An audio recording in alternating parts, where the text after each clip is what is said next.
au zéro artificialisation nette. Un vœu déposé par le groupe UDI pour une réécriture des décrets zéro artificialisation nette et la création d'une enveloppe nationale de réserve foncière. C'est Luc Ludovic Roard qui défend le vœu pour son groupe. Il a 3 minutes. Merci, Monsieur le Président. Mes chers collègues, vainquons par valeur ou par ruse. Le succès sera notre excuse. Telle est la philosophie des 2 décrets pris en application de la loi climat et résilience portant l'objectif zéro artificialisation nette. Je veux être clair. Nous partageons tous l'objectif de lutte contre le réchauffement climatique. C'est une priorité et une urgence. Cependant, comment ne pas imaginer que ces textes, ainsi rédigés, ne puissent accentuer les fractures territoriales en opposant les projets et les territoires entre eux? Je voudrais à ce propos dire un mot des inquiétudes des maires à partir d'exemples du territoire de la Pévèle Carombo. Ici, à nos mains, on s'interroge sur les conséquences pour un futur lotissement du non-respect des limites d'auteur de construction fixées dans le PLU, du risque de défiguration du village. Là, à Bouvigny ou à Canfin en Carombo, on s'inquiète pour le compte foncier qui ouvre ou ferme les possibilités de développement d'un village.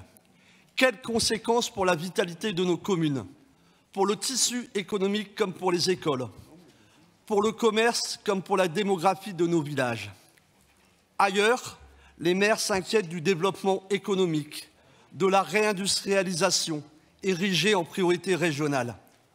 On les mettra où les usines demain, s'interroge Philippe Beauchamp. Hier, les principes présidant à l'implantation d'une usine étaient larges, permettant des réserves foncières en vue d'un éventuel agrandissement. Aujourd'hui, la densification donne lieu à un véritable jeu de construction des bâtiments. Demain, cette optimisation au maximum de l'espace ne sera plus même possible.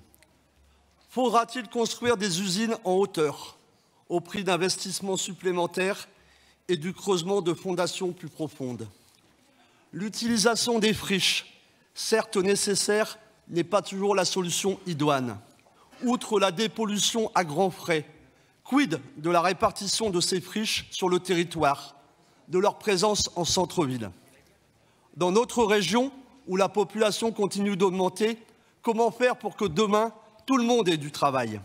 Comment accueillir de grands projets avec leur cortège de sous-traitants et d'emplois induits?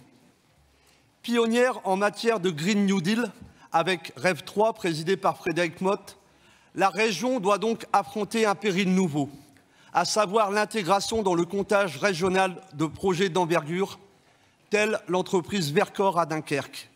Mes chers collègues, la mobilisation s'organise, à l'instar de la commission sénatoriale installée hier et présidée par Valérie Létard, connue pour son engagement régional et ses compétences en matière d'aménagement du territoire.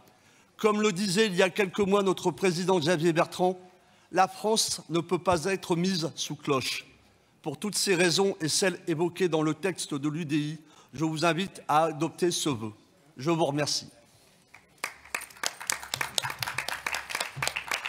Merci.